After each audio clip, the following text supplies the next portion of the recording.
Okay, so I know I'm a little late to the party here, but unfortunately I had to work while the direct was going on. But I was able to watch it while I was working, thank goodness. But then I was just stuck to stew on it without being able to really do anything about it. I started composing my thoughts on the direct, and then more and more info kept coming out. Like the prices, the specs, amiibo, pokies driving cars even though they don't have hands, and well, I just had to take a step back, because there was just too much to cover. So right here, right now, I'm gonna go through all the stuff in the direct, but only the direct.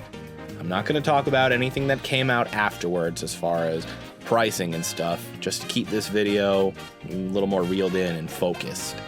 I may bounce around a little bit, but I'm really gonna try to keep the direct all in order, give my thoughts, share some feelings, maybe giggle like a little boy here and there. Whew. There's a lot to cover here. So let's get diving right into it. Before seeing anything about the console, we see the Mario Kart that we've had so many questions about. And if you watch Game Explain religiously like I do, you'll notice that a lot of their predictions about the game are right on the money. This is, in fact, an open world Mario Kart game with 24 racers per race and like a bajillion different characters. This thing is somehow one giant map. Like, I wonder how that's even gonna work. Can I be in the middle of a race on Moo Moo Farms and just veer off and take a trip to Bowser's Castle? Or are there gonna be like very wide but still very much existent borders that are just active during races? Is the open world mechanic going to limit the potential track pool? Like, are levels like Baby Park just not gonna be possible because they're enclosed and so small? Because if that's the case, that means Mario Kart 8 is still a valid game for traditional Mario Kart play. Obviously, Mario Kart 8 is finished now. It's not getting any new content or anything. That's not what I'm trying to say. But like, Mario Kart 8 is still a viable option at like parties and competitions instead of using Mario Kart World, because Mario Kart 8 has that more traditional feel. It's easier to have like a structured setup with that. And speaking of traditional Mario Karts, can I just say, thank goodness. Thank flipping goodness we are not getting a game that's just another prettier Mario Kart Wii, because that's all Mario Kart has felt like to me after Mario Kart Wii. This was especially painful for me in 7 on the 3DS. Now we finally have our next Double Dash, our game that isn't afraid to go outside the lines a little bit, literally. They were just showing off like hanging out with your friends and going on scenic drives. Couple that with the Switch 2 features that I promise we're going to get to in a minute, and you've got a really nice new way for you and your friends to just vibe and hang out long distance. And speaking of long distance, when you're racing in this huge environment with this many racers, how on earth are you going to be able to close huge gaps between first place and last place? I saw that the Mega Mushroom and the Bullet Bill are back, and those will help. And there's something about the player driving into the tractor trailer or taking it over or whatever. I don't really know what that's all about. I kind of wonder. Also, what is up with that burger that transforms the characters into like different costumes? That's pretty cool. I really hope they use that to transform King Boo into the Luigi's Mansion variant for King Boo, because I hate the generic King Boo they use in all the Mario spin-offs. I've got to say, I absolutely love this new chubby, cutesy art style. It is so much more expressive than it ever was before. Everybody's emoting like crazy. It looks like there's going to be track changes based on the time of day and weather. And that's pretty cool. They showed off this cool like elimination mode, which is like, well, I guess I can only really compare it to a battle royale type of mode, where as you get further in, depending on what place you are, anyone below that place gets cut out. So it's interesting. I like it. I need to see more about it if I'm gonna like decide if that's a mode I want to get into. But hey, more modes I will always take. Then there's the whole free roam mode, which is going to be full of potential for hiding Easter eggs and neat little things for the players to find. I hope they take that idea and run with it, and really fill the world between tracks with a lot of cool stuff to find. There's a direct for the game like right before Easter, so that's going to be fun to pull the curtain back further and dive into what this game is all about even more. Maybe we'll get to see some of the crazy characters they have, like the Penguin and Pokey and whatever else they're doing. Alright, so after Mario Kart, we finally get into the Switch 2 itself. We finally get to take a look at the Switch 2 console. And the first thing they call attention to is that darn C button everybody's been buzzing about. The one that was absent from all the original promotional images and art, and then showed up in some new promo art a few days before the Direct in some render. Well, that button is, wait for it, a voice chat menu. But it's actually pretty cool though, because, you know, they're finally adding an integrated voice chat to their console, which, like, that's long overdue. I can't believe that wasn't a thing on the Switch. And what's even cooler is they're gonna have gameplay sharing and video chat features as well. And the mic has noise cancellation tech built into it, so that's big. The Switch 2 camera seems alright, but I don't really think I have room for that in my setup, so I don't know. I wonder if I'm going to be able to hook up like my Logitech webcam to this thing and use that instead, or I wonder if they're going to gatekeep video chat behind their proprietary camera. Time will tell, I suppose, but I'm not going to jump on buying that one right away. I do like how their camera eliminates the background and just has the player in the frame if you want, and then you can superimpose that over the gameplay. Big fan of that. I'm sure in practice it's going to be a really blurry mess, but we'll see. All in all, the C button's nice. It's just a nice little convenience, and that's what Nintendo has always excelled at. Those nice little quality of life improvements. I also like how when people talk, their little player icon jumps up and down. That's just a cute and fun little thing they did. It really seems like they're trying to preserve that feeling of couch gameplay in the modern online gaming world, and I'm all for that. I love being able to connect through games.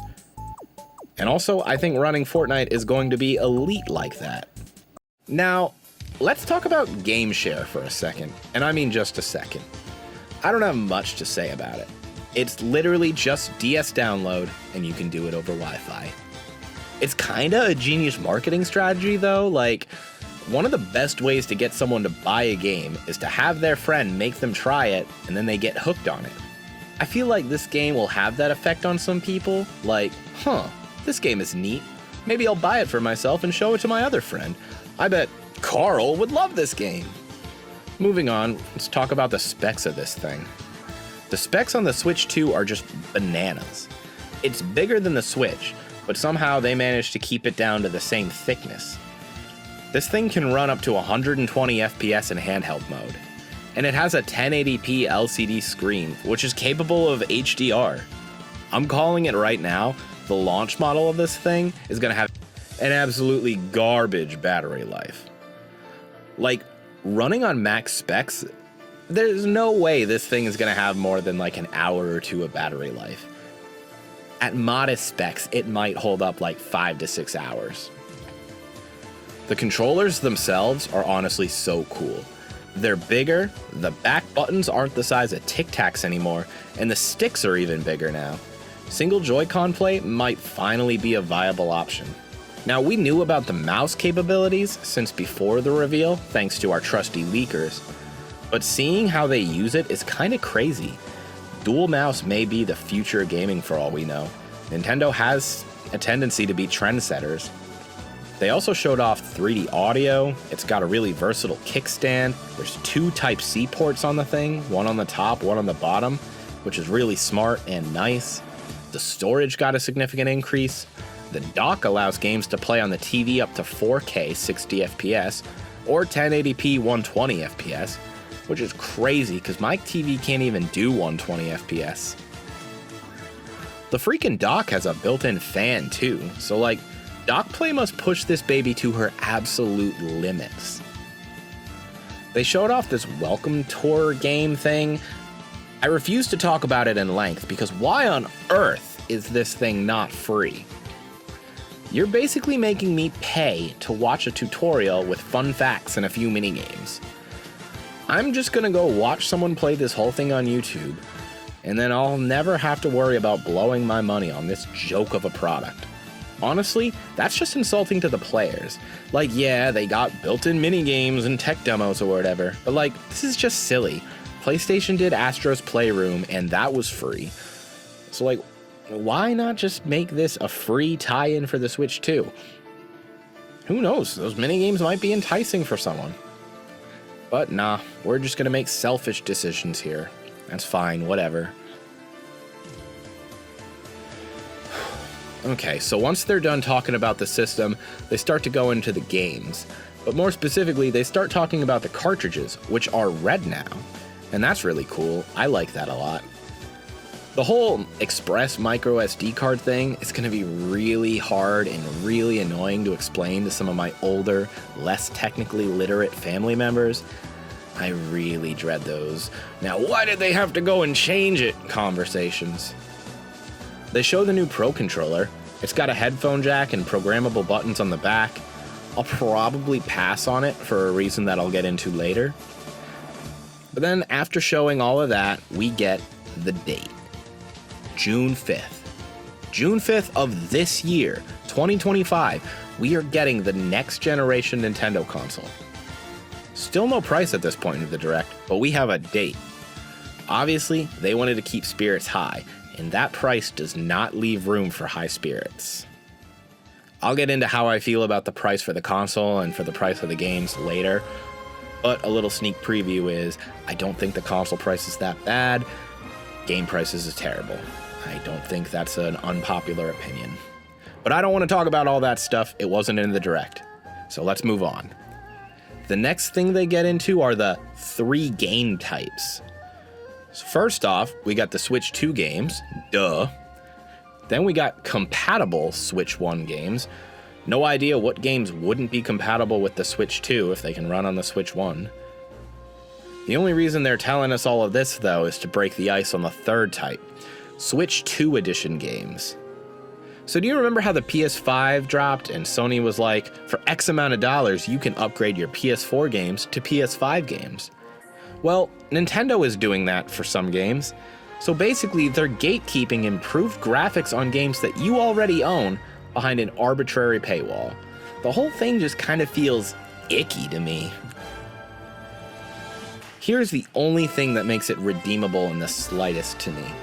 Some of the games, like Mario Party and Kirby, are getting a ton of new content included in their upgrades.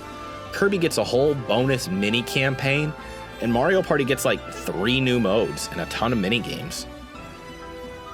Zelda gets, well, Zelda gets a Nintendo Switch app feature. Great, I guess. Gives me a reason to download the Nintendo Switch app. As far as games like Metroid Prime 4 and Legend ZA, I'm not even really worried about those so much, because I'm buying those games for the Switch 2 right off the bat, so I won't notice if they don't add significant changes between editions, which I heard for Legend ZA they aren't anyway, so whatever.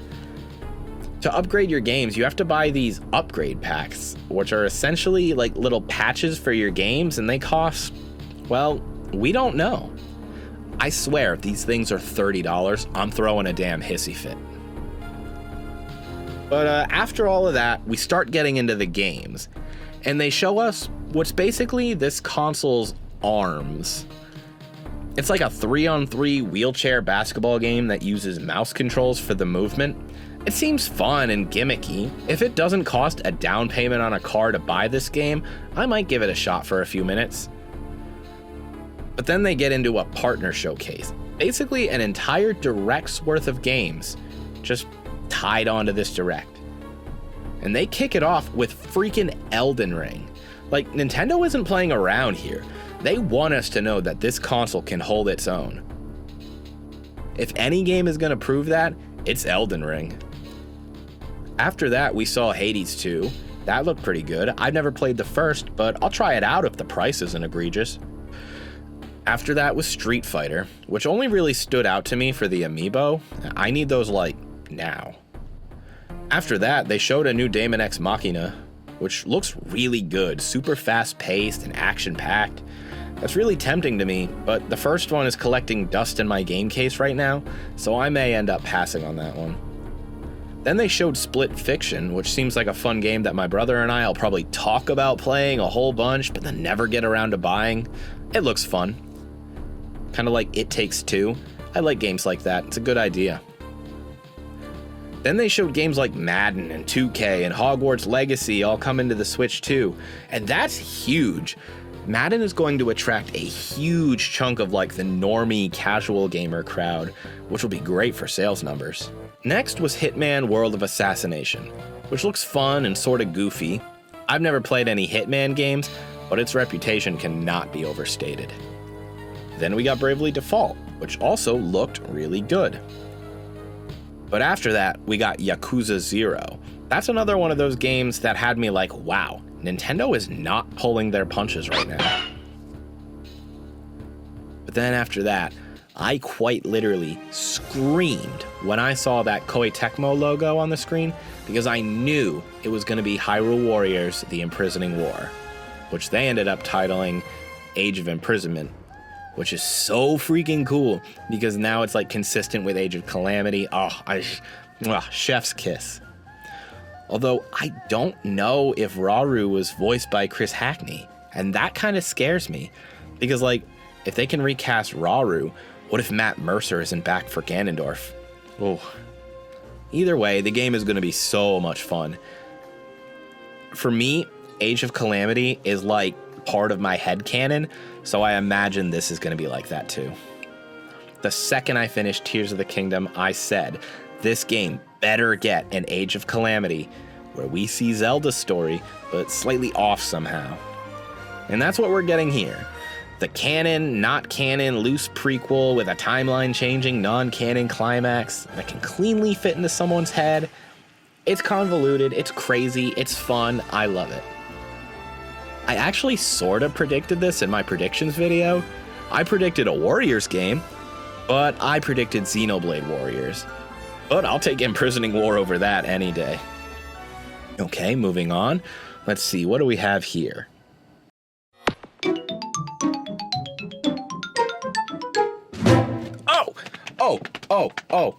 I called it. I called GameCube on NSO. Oh, that just feels so good to say. We are getting GameCube on our Switches. GameCube games on the go. And they showed off 3 games in the Direct and then a few more on a Twitter post afterwards. Oh my goodness. First off, they showed Soul Calibur, which is so cool because the GameCube had that Soul Calibur with Link, and I love that. And then I was kind of right in a way in my prediction video about having a Zelda title at launch because we're getting the Wind Waker on NSO day 1. That'll be great. And also, F-Zero GX, the best F-Zero. The one with the cutscenes and the story and James McCloud, it's just so cool. And then we're getting Luigi's Mansion, Chibi Robo, Mario Strikers, Pokemon XD Gale of Darkness, Pokemon Coliseum. These are all coming down the line too, so that's great. The controller looks baller too. I'm buying that immediately. That is what I'm getting instead of the new Pro Controller. And I cannot wait.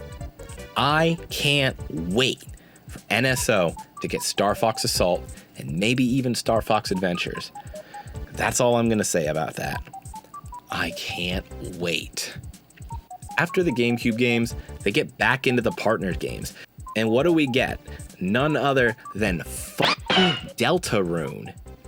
What a wild way to announce and drop chapters 3 and 4 of Deltarune. I was starting to worry that those would never come. Toby Fox is a literal madman, and I love it. And what's crazy is, it looks like they're gonna be a Switch 2 exclusive for a little bit, at least on launch. Man, that's crazy. Borderlands 4 is even launching on the Switch 2. That absolutely proves that the Switch 2 is a modern console, a contender with the PlayStation and with Xbox. This thing has teeth.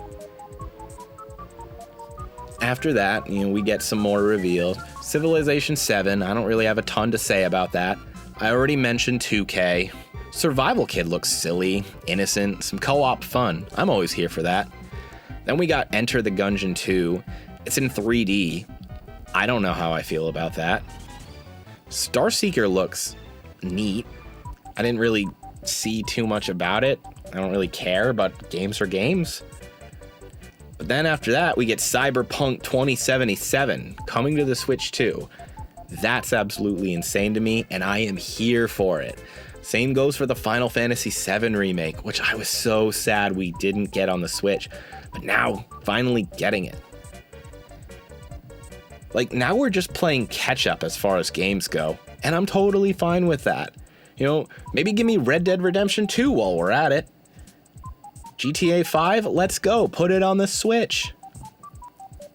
Then they showed like a little montage, and they just nonchalantly revealed that Hollow Knight Silksong's gonna be on the Switch too.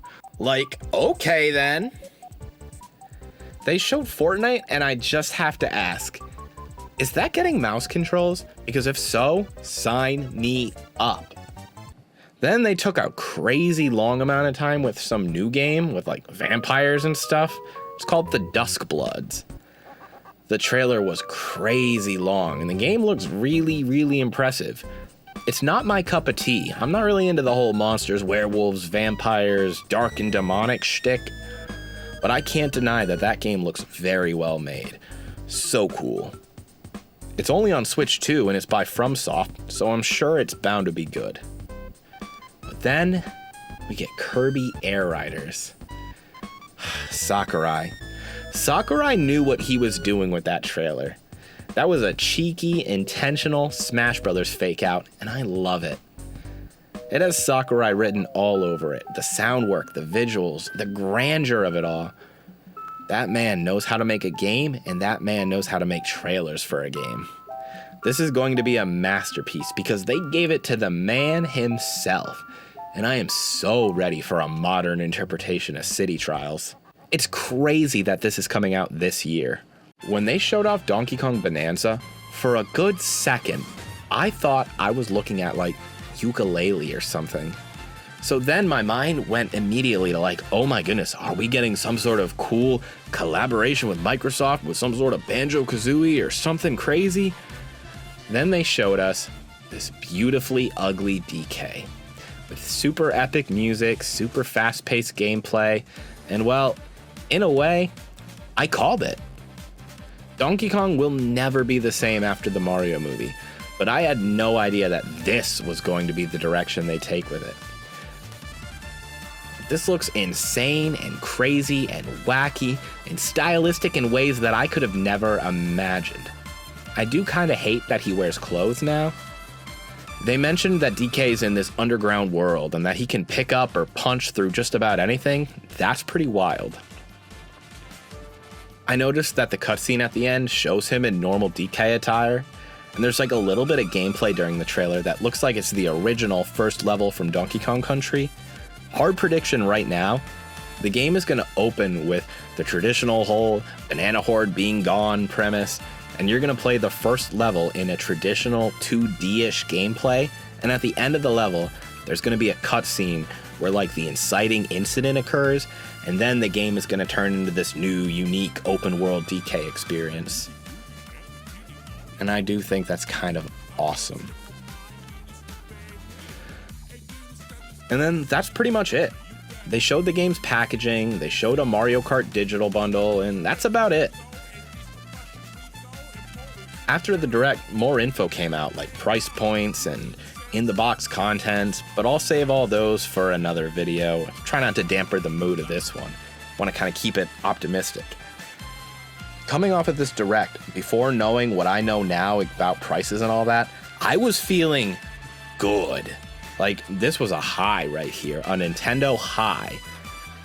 Like, Nintendo hit the ground running with this new console generation, and I think they were smart to hit us with the first-party IP sparingly.